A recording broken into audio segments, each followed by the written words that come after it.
భరత్, అసలు మేడిగడ్డ నుంచి నీళ్లు ఎత్తిపోసే అవకాశం లేదని ప్రభుత్వం చెప్తోంది. ఎలా చూడొచ్చు దీన్ని? సో ఒకసారి మనం చూస్తే ఇప్పుడు ప్రభుత్వం చేయాల్సింది ఏంటి, తర్వాత ఇప్పుడు చేస్తుంది ఏంటి, ఇప్పుడు బీఆర్ఎస్ డిమాండ్ ఏంటి, కాంగ్రెస్ పార్టీ చేస్తుంది ఏంటి, కాంగ్రెస్ పార్టీ ప్రభుత్వం చేస్తుంది ఏంటి.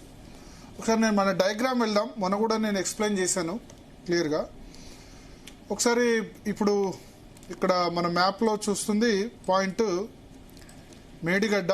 ఈ మేడిగడ్డ ఎఫ్ఆర్ఎల్ వచ్చేసి 101 మీటర్లు, దాదాపు 100 మీటర్ల దగ్గర ఉంటుంది అనుకుందాం. 100 మీటర్ల దగ్గర మేడిగడ్డ ఉంది. ఈ మేడిగడ్డలో బ్యారేజీ కుంగిపోయింది, బ్యారేజీలో ఒక పిల్లర్ కుంగిపోయింది.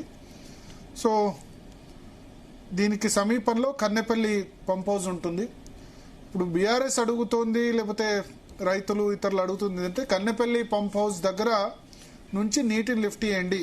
మేడిగడ్డ, అన్నారం, సుందిల్ల ఈ 3 ప్రాజెక్టులను కూడా గేట్లను తెరిచి ఉంచాలని చెప్పి NDSA, national dam safety authority చెప్పింది. గేట్లను తెరిచి ఉంచడం అంటే ఏంది? గేట్లను తెరిచి ఉంచడం అంటే నీళ్లను స్టోర్ చేయొద్దు, వచ్చిన నీళ్లను వచ్చినట్టు వదిలిపెట్టండి, ఎందుకంటే ఆ డ్యామ్లు సేఫ్గా లేవని ఎన్డీఎస్ఏ చెప్పింది. సో ఇప్పుడు 2.5 సంవత్సరాలు అయింది. బీఆర్ఎస్ ఏమంటుంది, 2.5 సంవత్సరాల్లో రిపేర్ ఎందుకు చేయలేదు, ఇంకెందుకు ఆలస్యం చేస్తున్నారు. ప్రభుత్వం ఏం చెప్తుంది, 2027 జూన్ జూలై వరకు కూడా ఇది సమయం పడుతుంది వీటిని రిపేర్ చేసింది కానీ ప్రభుత్వం అంటుంది. అంటే నెక్స్ట్ ఖరీఫ్ సీజన్ కానీ ఇది రిపేర్ కావని చెప్తుంది. ఇప్పుడు ఈ రిపేర్ చేయకున్నా సరే ఈ నీటిని మీరు స్టోరేజ్ చేయనవసరం లేదు, బట్ నీటిని లిఫ్ట్ చేయండి. కన్నెపల్లి నుంచి ఇక్కడ మనం చూస్తున్నట్టు కన్నెపల్లి నుంచి ముందుగా అన్నారంకి, అన్నారం నుంచి సుందిళ్లకు, సుందిళ్ల నుంచి ఎల్లంపల్లికి నీటిని ఎత్తిపోయండి అని చెప్పి బీఆర్ఎస్ అడుగుతోంది. సో కన్నెపల్లి పంప్ హౌస్ దగ్గర 93 మీటర్ల నీరు ఉంటే అక్కడ నుంచి నీటిని లిఫ్ట్ చేయొచ్చు. ప్రస్తుతం 97 మీటర్ల నీరు ఉంది, 97 మీటర్ల వరకు నీరు ఉంది. కాబట్టి అక్కడ లిఫ్ట్ చేసి మొదలు అన్నారం సుందిలలో కొంత స్టోరేజ్ అంటే ఒక 8.8 టీఎంసీల వరకు ఈ 2 బ్యారేజీల్లో స్టోరేజ్ పెట్టొచ్చు అని రిటైర్డ్ ఇంజనీర్లు చెప్తున్నారు. సమన్వయంతో అంటే ఒకేసారి 3 కన్నెపల్లి, అన్నారం, సుందిళ్ల నుంచి ఇక్కడ ఎల్లంపల్లికి దాకా లిఫ్ట్ చేస్తే ఎల్లంపల్లి 148 మీటర్ల దగ్గర ఉంటుంది. సో అక్కడి నుంచి ఎల్లంపల్లి తర్వాత ఇక్కడ మనకు నందిమేడారం ఉంటుంది. నందిమేడారం తర్వాత మళ్ళా మిడ్మానేర్ ఉంటుంది. మిడ్మానేర్ తర్వాత ఇంకా అనంతగిరి, ఇమామాబాద్, ఆ తర్వాత కొమరమెల్లి, మల్లన్న సాగర్ దాదాపు 50 టీఎంసీలు, ఆ తర్వాత కొండపోచమ్మ సాగరు, గంధమల్ల, వీటన్నిటికి కూడా కొండపోచమ్మ హైయెస్ట్ పాయింట్ 604 మీటర్ల దగ్గర కొండపోచమ్మ సాగర్ రిజర్వాయర్ ఉంటుంది.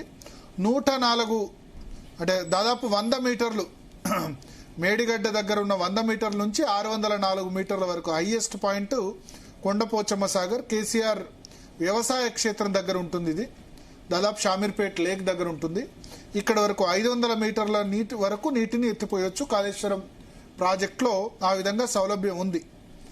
సో ఇప్పుడు ఈ ప్రాంతాలు వీటన్నిటి ద్వారా నీటిని ఎత్తిపోయడం ద్వారా అన్ని చోట్ల కూడా నాట్లు వేయొచ్చు. ఎందుకంటే ఇప్పుడు నీళ్ళు ఎక్కడ కూడా నిలవలేవు. పైన ఎస్ఆర్ఎస్పిలో నీళ్లు లేవు, ఎల్లంపల్లిలో నీళ్లు లేవు, ఆ తర్వాత మిడ్మానేర్లో నీళ్లు లేవు, లోయర్ మానేర్ డ్యాంలో అంటే ఎల్ఎండి కరీంనగర్ దగ్గర ఉంటుంది, అక్కడ నీళ్ళు లేవు, ఎక్కడ కూడా నీళ్ళు లేవు. కాబట్టి మానేరు డ్యామ్ లో అయితే ఎండిపోయే పరిస్థితి వచ్చేసింది. ఎస్, ఇవాళ కేటీఆర్ కూడా దాన్ని సందర్శించారు. సో ఇది బీఆర్ఎస్ చెప్తోంది. ప్రభుత్వం చెప్తుంది ఏంటంటే ఇవి చేస్తే గనక అన్నారం, సుందిల్ల ఈ బ్యారేజ్ 2 కూడా కొట్టుకుపోయే అవకాశం ఉంది, భద్రాచలం కూడా మునిగే అవకాశం ఉంది అని చెప్పి చెప్తున్నారు. అంటే 100% ఎవరేం చెప్పలేరు. లిఫ్ట్ చేస్తే గనక కన్నెపల్లి నుంచి నీటిని లిఫ్ట్ చేస్తే అన్నారం, సుందిళ్లకు ఏమీ కాదని ఎవరూ ఖచ్చితంగా చెప్పలేరని చెప్తున్నారు. ఎందుకంటే ప్రభుత్వ వెర్షన్ ఏంటంటే మేడిగడ్డ కట్టిన టెక్నాలజీతోనే, సీకెండ్ పైల్స్తోనే అన్నారం కానీ సుందిల్ల కానీ ఈ 2 కూడా నిర్మించారు. కాబట్టి అదే టెక్నాలజీతో మళ్ళీ నిర్మిస్తే అదే టెక్నాలజీతో నిర్మించిన ఈ ప్రాజెక్టులు ఉన్నాయి. కాబట్టి ఈ నీటిని లిఫ్ట్ చేసే క్రమంలో అన్నారం, సుందిల్ల బ్యారేజీలకి నష్టం కావచ్చు. దాదాపు దీనికి 6,000 కోట్ల వరకు ఖర్చు అయ్యాయి. ఈ పంప్ హౌజ్లు ప్రాజెక్టులకు ప్రమాదం ఉంటుంది అని చెప్తున్నారు.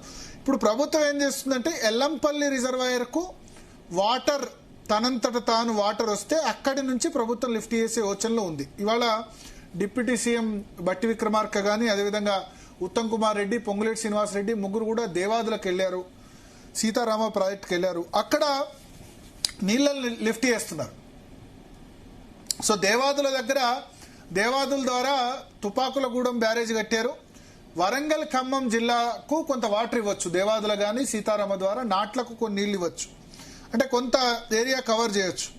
ఇప్పుడు ప్రభుత్వ ఆలోచన ఏంటంటే ఈ ఎస్ఆర్ఎస్పికి కానీ శ్రీపాద ఎల్లంపల్లికి కానీ వరద వస్తే ఈ ప్రాబ్లం అంతా సెటిల్ అవుద్ది. ఒక 10-15 రోజుల్లో వర్షాలు పడి, ఎందుకంటే ఎల్లంపల్లి రిజర్వాయర్ కెపాసిటీ 20 టీఎంసీలు, ఇక్కడ ఇప్పుడు 6-7 టీఎంసీల నీళ్లు మాత్రమే ఉన్నాయి.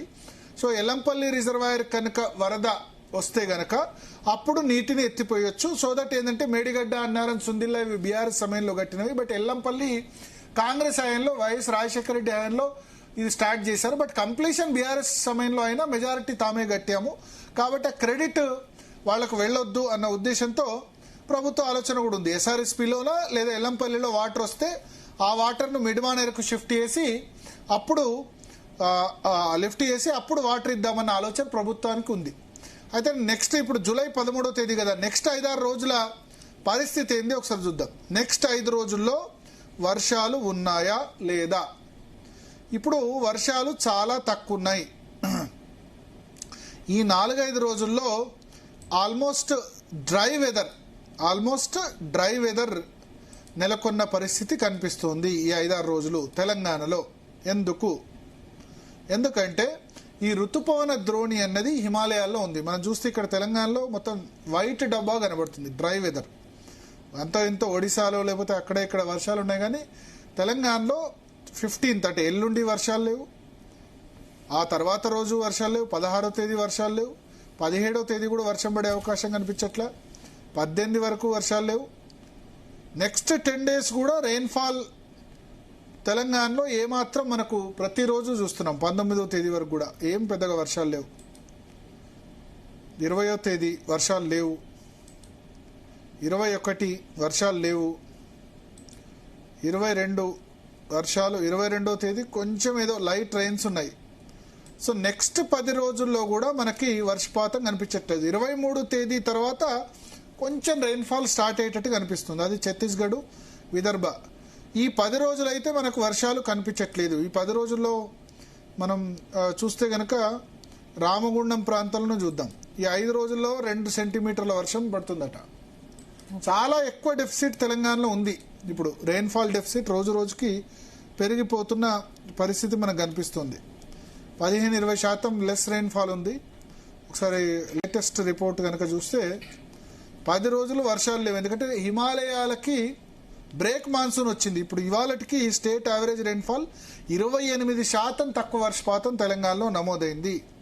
ఆదిలాబాద్లో 36% తక్కువ, కొమరంభీం జిల్లాలో 21% తక్కువ, మంచిర్యాలలో 36% తక్కువ, నిర్మల్లో 30% తక్కువ, నిజామాబాద్లో 45% తక్కువ రెయిన్ఫాల్, జగిత్యాలలో 38% తక్కువ రెయిన్ఫాల్, జయశంకర్ భూపాలపల్లిలో 23% తక్కువ, పెద్దపల్లిలో 23% తక్కువ, జయశంకర్ భూపాలపల్లిలో 34% తక్కువ, కొత్తగూడెంలో 23% తక్కువ, మహబూబాద్లో 27% తక్కువ, వరంగల్లో ఏకంగా 53% తక్కువ, హనుమకొండలో 64% తక్కువ, రాజన్న సిరిసిల్ల జిల్లాలో 37% తక్కువ రెయిన్ఫాల్, అట్లాగే కామారెడ్డిలో 27% తక్కువ రెయిన్ఫాల్, సిద్దిపేటలో 26% తక్కువ, జనగాంలో 34% తక్కువ, సిద్దిపేటలో 34% తక్కువ, జనగాంలో 33% తక్కువ, భువనగిరిలో 42% తక్కువ, మేడ్చల్ మల్కాజ్గిరిలో 50% తక్కువ రెయిన్ఫాల్, హైదరాబాద్లో 36% తక్కువ రెయిన్ఫాల్, మహబూబ్నగర్లో 38% తక్కువ, వికారాబాద్లో 38% తక్కువ, మహబూబ్నగర్లో 33% తక్కువ, వనపర్తిలో 47% తక్కువ రెయిన్ఫాల్, నాగర్ కర్నూలులో 40% తక్కువ రెయిన్ఫాల్, వనపర్తిలో 40% తక్కువ. ఇక నల్గొండ ఒక్క జిల్లాలో 4% ఎక్కువ రెయిన్ఫాల్ ఉంది, సూర్యాపేటలో 15% తక్కువ, ఖమ్మంలో 24% తక్కువ, ములుగులో 10% తక్కువ, నారాయణపేటలో 38%. ఓవరాల్గా స్టేట్ రెయిన్ఫాల్ డెఫిసిట్ 28% చేరుకుంది. రాబోయే వారం రోజుల్లో ఇది 40% డెఫిసిట్ కూడా చేరుకునే అవకాశాలు మనకు ఖచ్చితంగా కనబడుతున్నాయి. దీనికి ప్రధాన కారణం ఏంటంటే హిమాలయాలకు ఋతుపవన ద్రోణి వెళ్ళింది. బ్రేక్ మాన్సూన్ కండిషన్స్ అంటాం. అంటే బ్రేక్ మాన్సూన్ కండిషన్స్ అంటే ఈ ఎప్పుడైతే హిమాలయాల్లో వర్షాలు ఎక్కువ పడతాయో అప్పుడు దేశవ్యాప్తంగా వర్షపాతం తగ్గుతుంది హిమాలయాల్లో ఋతుపవన ద్రోణి వెళ్ళినప్పుడు. సో ఇప్పుడు ఆ దేశం మొత్తం కూడా వర్షాలు పడవు. ఇక్కడ చూస్తే మనం హిమాలయాలు చూడండి, Nepal, Kathmandu, north eastern states, Nepal, Bihar, eastern UP, ఈ ప్రాంతాల్లో మాత్రమే మనకు వర్షాలు కనిపిస్తాయి. మిగతా దేశం అంతా కూడా మీకు బ్లాంక్ కనబడుతుంది. సో ఈ 10 రోజులు అదే పరిస్థితి. సో జూలై 23 వరకు కూడా ఇదే సిచ్యువేషన్. రెయిన్ఫాల్ డెఫిసిట్ దాదాపు 40 తెలంగాణలో 45 నుంచి 50% చేరొచ్చు. సో కంప్లీట్ గా ఈసారి వర్షాలు అసలే లేవు కాబట్టి వర్షాలపై ఆధారపడకుండా నీటి నిల్వ సామర్థ్యాన్ని ఎలా పెంచాలో చూడాలి. సో ఈ 10 రోజులు ఎల్లంపల్లికి అయితే వాటర్ రావు, ఈ 10 రోజులు ఎస్ఆర్ఎస్పికి అయితే రావు. ఆగస్టు వరకు కూడా మనకు నాట్లు వేస్తారో వేయరో, ఆగస్టు వరకు కూడా నాట్లు వేసుకోవడానికి అనుకూలమైన వాతావరణం కనిపించట్లేదు. సో మొన్న ఒక అల్పపీడనం వచ్చి దేశవ్యాప్తంగా వర్షపాతం ఇంప్రూవ్ అయింది. కానీ ఎప్పుడైతే ఈ బ్రేక్ మాన్సూన్ కండిషన్స్ నుంచి ఎప్పుడైతే బయటకు వస్తామో అప్పుడే కొంచెం అవకాశం ఉంటుంది. బట్ బ్రేక్ మాన్సూన్ కండిషన్స్కి అయితే ఇప్పుడు మనకు 10 రోజుల పాటు అస్సలు వర్షం లేదు. 1-2 సెంటీమీటర్ల వర్షం కూడా పడని సిచ్యువేషన్ మనకు కనిపిస్తుంది. వర్షం ఏమైనా ఉంటే హిమాలయాల్లో మాత్రమే, హిమాలయ ఎక్కడుందో ఆ ఏరియాలో మాత్రమే ఉన్న సిచ్యువేషన్. సో ప్రభుత్వం అయితే చాలా క్లియర్గా చెప్పింది, ఇక్కడ నుంచి అయితే అవకాశం లేదు. ఇక ఎల్లంపల్లికి వాటర్ వస్తేనే, ఎస్ఆర్ఎస్పికి వాటర్ వస్తేనే మాత్రమే లిఫ్ట్ చేయాలి. నీటి కొరత రాకుండా ఏం చేయాలి? నీటి సమస్య పరిష్కారం ఏంటి? ముఖ్యంగా రైతుల అవసరాలకు ఇంపార్టెన్స్ ఇవ్వాల్సిన అవసరం. ఏం చేయలేం మనం. నీటి కొరత రాకుండా ఉండమంటే ఇప్పుడు సాగునీటి వదిలేయండి, తాగునీటికి కూడా ఇబ్బంది అయ్యే సిచ్యువేషన్ వస్తుంది. తాగునీటికి జూలైలో ఆగస్టులో కూడా ఇబ్బంది అయ్యే సిచ్యువేషన్ వస్తుంది. ఏమీ చేయలేం. సరే మేడిగడ్డ నుంచి నీళ్లు లిఫ్ట్ చేస్తే కొంత నాట్లకు వాటికి నీళ్లు రావచ్చు, కానీ లిఫ్ట్ చేస్తే ప్రమాదం అని రాష్ట్ర ప్రభుత్వం ఉంటుంది. మాట్లాడదాం మనతో పాటు.